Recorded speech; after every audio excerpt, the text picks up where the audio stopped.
गाड़ी रोड पर है, अचानक ब्लास्ट होने की आवाज आती है।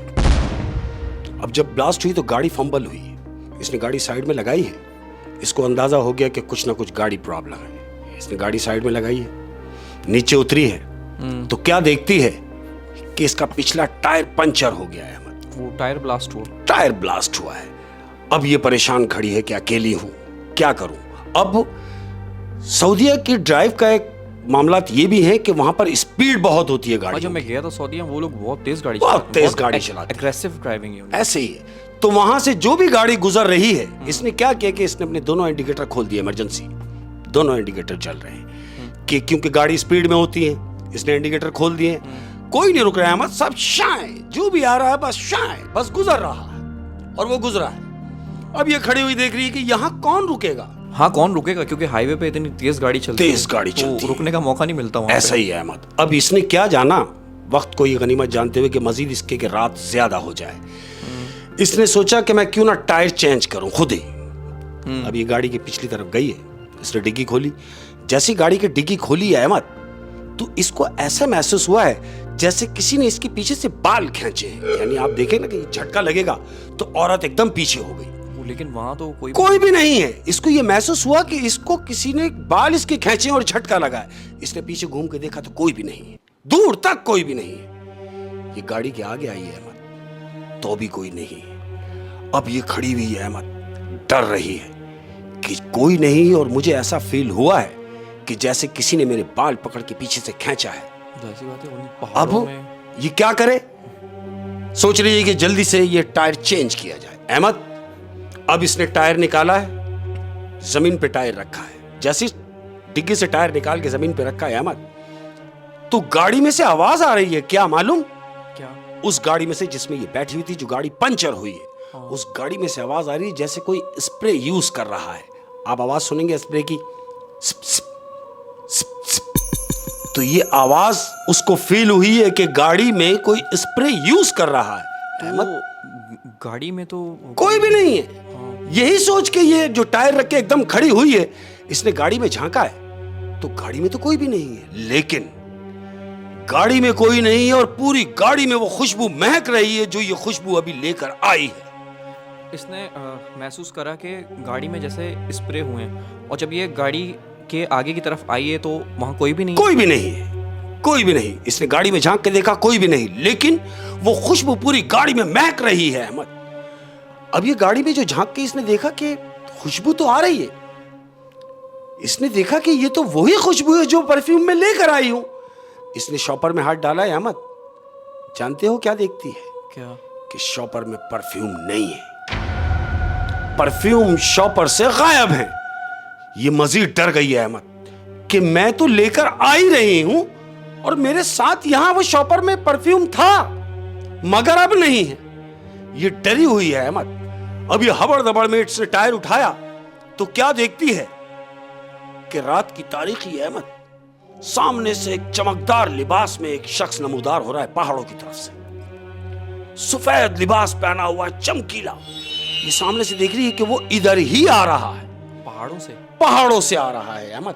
वो इसकी तरफ आया है वो शख्स, और आके इसके बराबर में खड़ा हो गया है। इसने उसको देखा और देखते ही रह गई ये कि ये कौन शख्स है।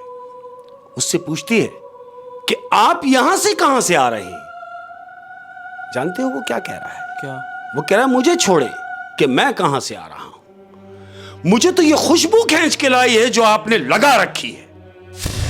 लेकिन वो तो पहाड़ों से आया। पहाड़ों से आया, मैं बता रहा हूं कि कह रहा है कि मुझे तो ये खुशबू खींच के लाई है जो आपने लगा रखी है। तो ये क्या फील कर रही है जानते हो? क्या?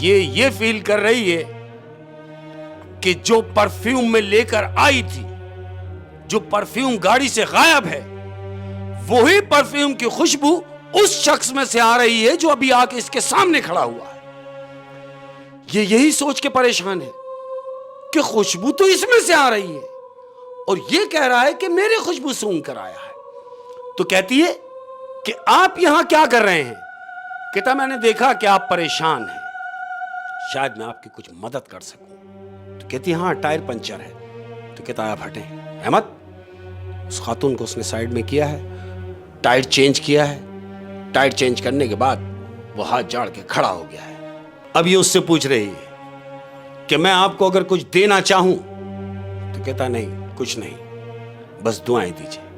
ये गाड़ी में बैठी इसने सलफ मारा और सीधा अपने घर, यानी अपने शौहर के पास चली। अब जब ये घर गई है तो इसके दिमाग से ये बात निकली नहीं है कि वो कौन शख्स था जो पहाड़ों में से आया, परफ्यूम मेरा गायब हुआ, वो खुशबू वो लगाया हुआ था जो परफ्यूम मैंने लिया था।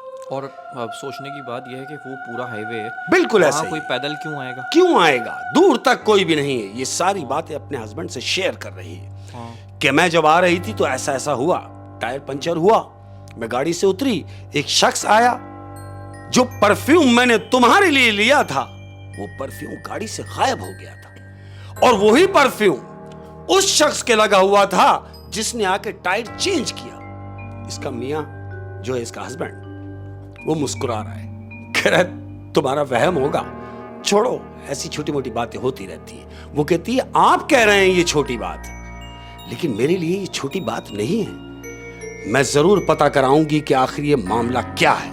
उसको डाउट हो गया था अहमद। उसके मियां ने बोला कि क्या करोगी?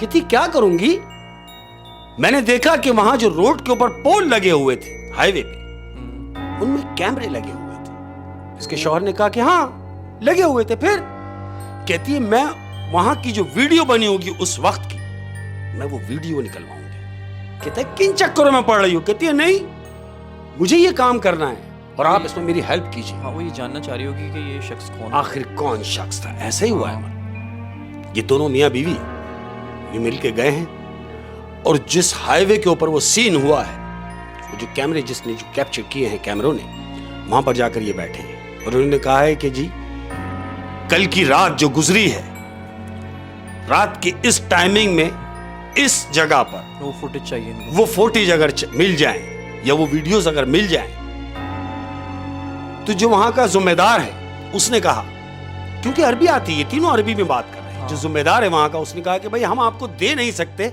हाँ दिखा जरूर सकते हैं। तो फिर उनको दिखाई। बीवी ने कहा कि ठीक है, आप एक काम कीजिए, हमें ना दीजिए मगर हमें दिखा दीजिए।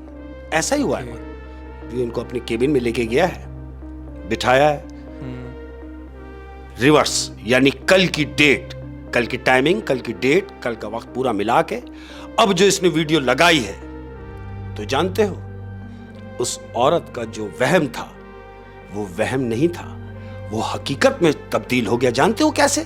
क्या? वो ऐसे अहमद, अब ये कैमरा चल रहा है, मियां भी बैठा है, बीवी बैठी, ये दोनों, ये तीन लोग हो गए, ये तीनों देख रहे हैं कि बीवी कह रही है हाँ ये मैं आई, ये गाड़ी पंचर हुई, ये गाड़ी रुकी, ठीक है, ये मैं उतरी, ये मैं खड़ी हुई, ये मुझे किसी ने खींचा, पीछे से मेरे बाल खींची।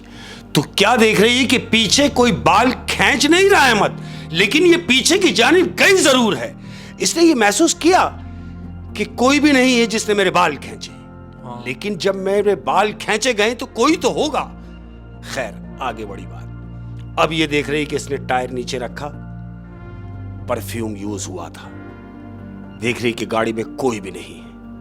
अब क्या देख रही है कि उस असना में वो टाइम आ गया कि जब कोई शख्स चलता हुआ आया है अहमद।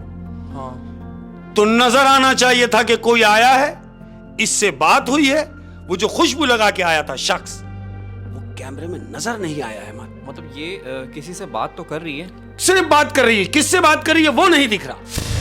ये ऐसा लग रहा है जैसे अकेले बात कर रही है, लेकिन जिससे ये बात कर रही है अपने मियां से कह रही है यहां वो खड़ा हुआ है मेरे साथ, लेकिन मुझे नजर नहीं आ रहा इसमें। इसके मियां ने इसके हाथ पे हाथ रखा, कह रहे चुप रहो। अब ये उससे बात कर रही है, अहमद खुद ही टायर उठा है, खुद ही टायर लगा है, खुद ही जैक लगा है, कोई शख्स नहीं कि किसी ने जैक चढ़ाया हो, टायर लगाया हो, टाइट किया हो और स्टैंड बाय कर दी गाड़ी।